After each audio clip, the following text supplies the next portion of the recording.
Hello, I am Bentham. Welcome back to Factorio Railworld, where we are continuing on our mission around the lake. We're already far around enough that we've started going to the east, though we are going to have to go a little bit more south to make sure we don't end up in the lake. But we're making a decent amount of progress. I'm actually quite surprised, but then there's not that much more to do than the first time I went round. I just need to put some rails in, so that's a little bit of backtracking, and I also need to sort of more completely annihilate the biters than I did last time, but it's not too much more effort really. A couple of little bits of alien artifacts to gather there, and then there's a couple of bases to deal with. And this one actually takes a decent chunk out of me, gets me down to half health, but it is with the lighter of the two power suits. And the big thing to watch out for when it comes to these battles is the worms, because they are the real hard hitters. When you're surrounded by bots, you can usually expect that the biters simply can't reach you. As long as you stay on the move, you should be safe from the spitters, because they'll have to keep moving or be so close that you can your bots shoot them. So worms are the only real danger because they've got a decent range to them, and they don't move to fire. They just stay where they are, which means that they can fire whenever the opportunity arises. So there are a couple of cases where there are bases that come along with just a huge section of like worms dead in the middle, and that could be a real danger. But anyway, we've just been clearing out some of the bases around here. It's not been too difficult. There was a particularly large one, but it was sort of really long, so you could just work your way along it and not sort of feel the full force all at once. I'm just running along the edge of the lake here to get a bit of mapping done into the water, just because it's nice. Later on, there will probably be radars and things put in to help do that, but I just thought I'd do a good bit of exploring anyway. And you may have seen back there, we came across a copper deposit, and it was insane. It was the biggest copper deposit I've ever seen. I think bigger than the apple ore that we have back at base. And that's a definite candidate for like a future copper outpost. We definitely need copper from somewhere, and at the moment that's the nearest bit of copper to any rail network that we have. Though this is not yet sort of a properly serviceable section of the rail network. It'd need to be two-way to have more than one train operating on it. So if we did have a train delivering copper, we wouldn't be able to have any other train delivering back to the main base, at least in that direction. So we'll have to go back and work on that. Whether I ever do or not, I'm not really sure. But here we are going straight through the middle of the copper outpost, because it just so happens. I mean, I'm calling it an outpost already. The copper deposit, because it's where we're going. We're trying to stay closer to the lake without being too sort of meandery. So we've got a diagonal bit coming up here. We'll connect them together, and it turns out they connect together on the copper deposit itself. The unfortunate thing about this being that I'm not sure if you can mine the whole thing now, because even with a railway running through the middle of an outpost, you can deposit, you can still mine it, because the miners have a one block overlap. But if there's a corner, I'm pretty sure you can't get it all to fit in right.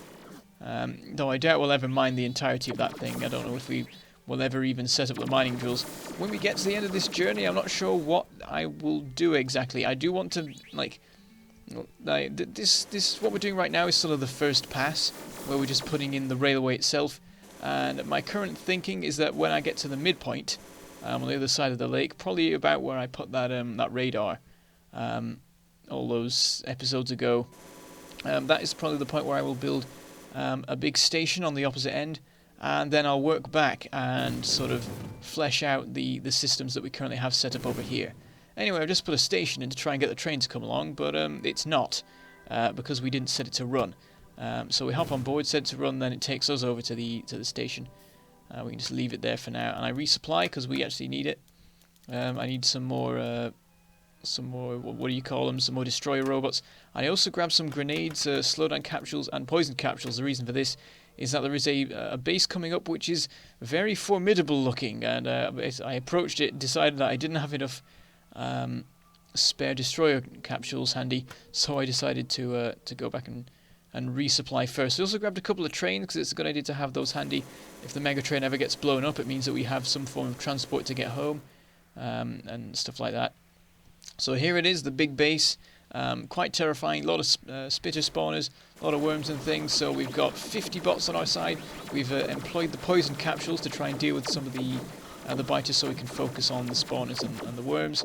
And we managed to sort of split it into 2 tasks by jumping in the middle, which is a terrible idea, and then working our way to one of the ends, so then we can have a momentary break before we deal with the other bit.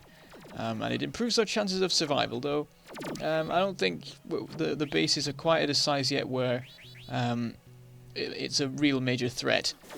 So we're coming up to this one now, and this bit that we're in right now is an area that I was not in my previous journey around the lake. It looks like I saw the bases that were here and just went round them because it was a bit too much. Now there's a lot of worms in this bit, and they do a decent bit of damage. And also there was a point there where a sizable group of spitters built up and all fired a volley at once, which took a chunk out of my shields. That's always something you need to watch out for, because in large numbers, like if you don't keep moving, spitters can just destroy you if they get the chance. But anyway, we've finished off dealing with all these here in this area that we didn't dare approach before. So now we need to do a little bit of sort of scouting about and to see what this area is, because we've not really looked at it before. So I just walk along to the ends of the ends of whatever bits of land I can find, and I uncover a bit of the map that I didn't even realise was there. The first time round that I came here, I'm pretty sure I didn't realise that the land went in that direction, but there is actually a base there. So we'll make our way over, just mowing down some trees as we go to make some room. Here they are. There's also another copper deposit. This one's in a terrible state and would be a nightmare to mine, really. So we get all these dealt with, nice and simple. There's a couple of worms around the place, sort of on the edge. And then we can get a better look at the general situation by walking to the edge of these and just getting a bit of scanning done. Again, there's not much point, because as long as I can see that the land cuts off, everything else I can just leave radars to deal with that in future. Blast a couple more trees away. I'm being very crazy with the ammo right now, just sort of burning through it like crazy. And I have had to resupply on it already, so I should maybe be a little bit more careful, but we can always go back to the main base and resupply on those should we need to. So anyway, we're just connecting up this diagonal section here. We were going southeast for a minute, but now we're going east again, and I think that might be the last time we have to go at all south. So we're making some surprisingly good headway, putting in a couple of signals there. And let me explain the reason that I'm doing that, because as I was going along and building the rails, I was finding that it was becoming laggy for me to place a rail. Like every time I placed a rail, there'd be a momentary skip. You only really noticed it if you were placing, like if you were running along and placing them, and you wouldn't notice it at 3 times speed, but there was some sort of effect being had on things by me placing those. There's a big chunk of worms there. Dealt with that all right. We've used some capsules though. What are they called? Poison capsules to help deal with that one. But yeah, I was noticing some lag when I was placing the rails, and I realised that it's something to do with rail blocks, because when I put in some signals just at the bit that I was on and then carried on, the lag had disappeared. So it seems like the longer a block is, the more lag you cause when you add to it. I'm guessing like every time you build a rail on it, like the entire block refreshes or something like that. So that's interesting. So as long as I stick a couple of signals around periodically, that should all be fine.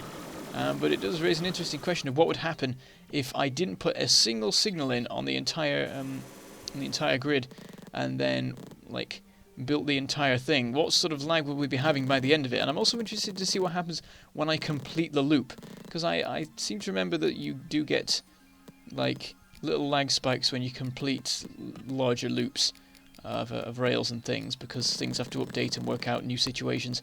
So I'm going to wonder what happens when you close a loop of like the size of this lake. I wonder if anyone's ever made a single track that goes like as far as this one's going to go, because I'm pretty sure that people don't usually have any reason to. But anyway, we're continuing with our exploration. There's a little bit up here that I apparently went through on my last trip round that I didn't spot for a minute, so I'm just backtracking and grabbing the artifacts. This time I'm going to grab them all just to see how many thousands I end up with, because it's going to be ridiculous. I've already nearly filled the 5 slots in the train, and then I'm gathering a bunch more. So it's going to be pretty crazy, and I'm never going to need alien artifacts again. Not that I needed them when I left. But anyway, it's just a sort of a clean-up effort, because the first time I went round was very slapdash, just running through, shooting anything that ran at me, and that was pretty much it. This time round, we're being neater about it. There's yet another copper deposit with a stone deposit under it. That I'm sure that looks like something, but I wouldn't know what it would be. I mean, every shape exists in some form in the world, it seems. But I don't know what to name that one. It just looks like two blobs. Anyway, it sort of looks like a very squashed half of a yin-yang symbol. But anyway, let's stop trying to find names for all the deposits we spot and move on to killing more biters. We've got more old bits of alien artifacts around the place. And the thing is, like, I don't remember specifically any of the areas that I've been through yet.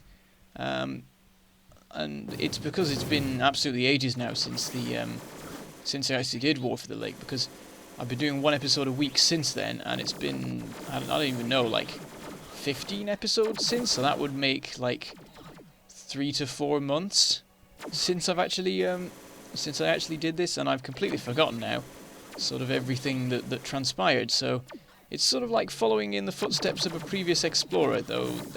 I remember like the major events of it. I remember a lot of the stuff from later on when things get pretty serious and I have to sort of stop and hide for a bit and try and work out if I can build a base and try and fail and give up. Anyway, there's a lot more bases here. These are all fairly medium-sized ones that are alright to just sort of run into and destroy, which is nice. And there's just a couple of odd ones around the place, so they're all sort of connected in a chain, these ones. And then there's this really big one over here, and it gets pretty hairy. There's a lot of spitters running at me. I managed to deal with them all, but I decided I'm just going to leave that bit for a while. I'm going to go off somewhere else and grab some artifacts around the place. Though I'm having a bit of an issue with picking them up, because these are the old ones that have to be picked up using F, and you also have to be a lot more accurate. So I'm having a bit of trouble actually stepping on them. And in the end, I switched to my the heavier of the two power suits because it's slower. And it gives me a little bit more control over where I'm standing, so I can actually pick these up properly. Once we've gathered a few of these, I'm going to try once again to attack that base. But you can see it is a huge red blot on the map. I don't know if I did any damage to it really the first time round. We'll have to go and have a look. Anyway, I think that's everything to be gathered up around here. Just having a quick check over in this direction, making sure that I've covered everywhere. I mean, probably should be making more use of what I can see on the radar, because it shows me like where I've been really. I just need to look at stuff that's within a certain distance of the fog or whatever you'd call it on the map, like unexplored, unscanned areas or whatever. But anyway, we've finished gathering all of the alien artifacts around the place, so we've deployed a good actually 45 bots. I meant to do 50, but you can see there's this huge core of worms that's really difficult to shift. And I switched to the heavier suit, and then it very nearly got destroyed. I was like millimeters away from running out of shields entirely there, and that would have been pretty serious. And it's going to take so long for these to recharge, so I'm just going to go off and deal with a couple of smaller bases that are around the place first, while I wait for it all to recharge.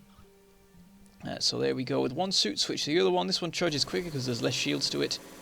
And then once that's charged, we'll try going back in again. We'll get back up to 50 bots. Unfortunately, they all explode as I'm deploying the next ones along, so I end up having to get an entirely new set of 50 for it. There we go with an autosave. Probably not a good time to do that while the biters are running at us, but that's fine. And then we can run in and deal with the worms. It gets to this sort of critical point where there's so few worms left. Well, not so few, but like not as many worms left to the extent where you can just run into the middle and have your bots deal with them. But it's sometimes hard to calculate that. You don't want to run in a bit too soon at a point where you can't win. Though usually you can rescue most situations by just spamming out destroyer capsules like there's no tomorrow. I think my limit's like 100 and something of how many I can actually have deployed. I don't really know though, so we can probably deploy more than we've been doing. I just find that 50 is a good benchmark for the really large bases. But anyway, we'll hop on board the train for a second to do a bit of placing. But I actually run out of rails, which I've done a couple of times already now, actually. And we've used, I think, like half the rails that we've set off with now. So I reckon we could get to the halfway point with the rails that we have remaining. But it could be a little bit close, so we might have to... Well, we'll definitely have to go back and resupply at some point. There we go. I just send off I set off with the train and then hop out of it as it goes, so I can just clear up these bits of the track while the train sort of follows me. And then it just so happens that I nearly perfectly got it so that it stopped at the end of the track, so that was cool. But anyway, we'll move on and deal with some more bases up ahead, spawning some more bots and things. But this one's fairly easy actually. It's only spawners, and that makes it pretty simple because stuff can barely touch me when I've got some bots around the place. This one is a little bit more sizable, and I employ the poison capsules for this to help with the situation. Get down to about half shield before things start recovering again. And then we'll grab all the artifacts. We're at something like 10 stacks now in our inventory. This is crazy. And I'm going to have to just put them all into the rear cargo wagon, as well as the area I've got in the I think the second to last one or the third last, I don't even know. Something like that. Thinking about it, I never set up an unloading system for that particular area. Though I guess it's still good to have alien artifacts around, because you can make a couple of things with them, like more power suit stuff and things like that, and some level 3 modules. Maybe we'll grab some more artifacts from there and killed some more biters.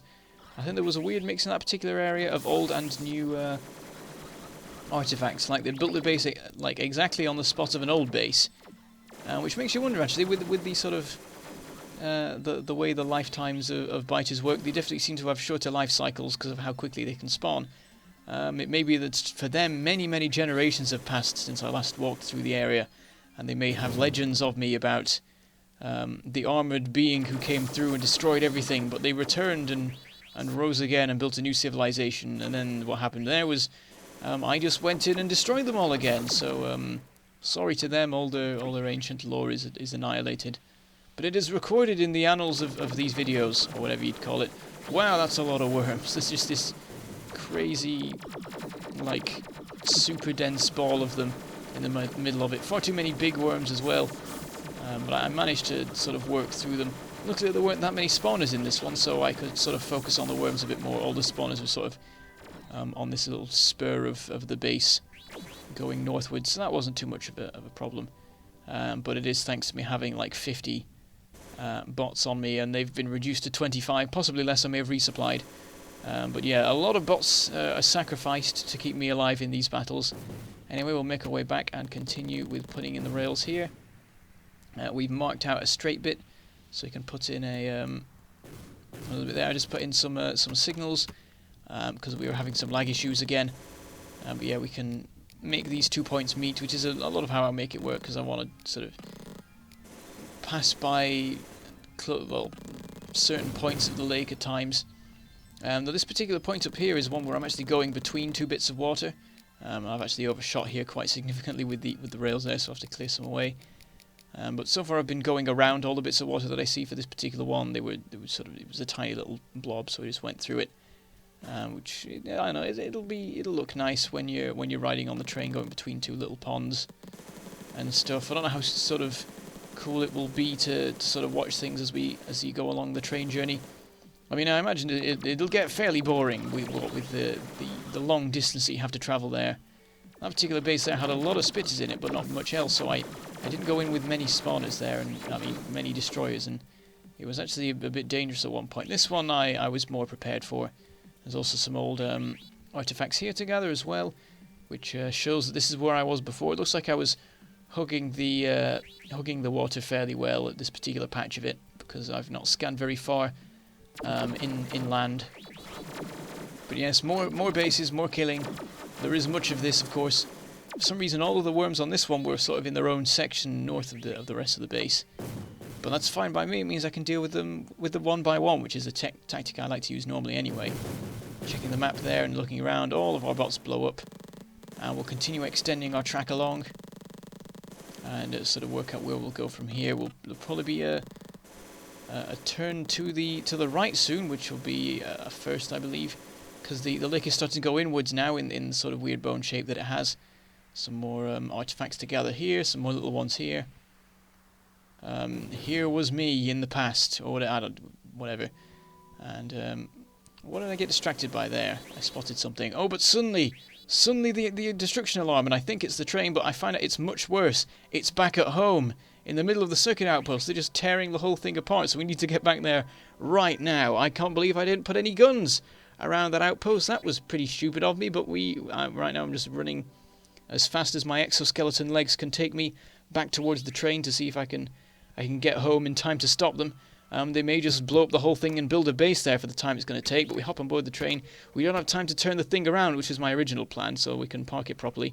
So I just build two new engines on the back, put some coal in them, and send it to the spare train area. We need to get there as soon as possible. We will get there in the next episode and see what the situation is. So I shall say goodbye Thank you for watching, and I shall see you next time.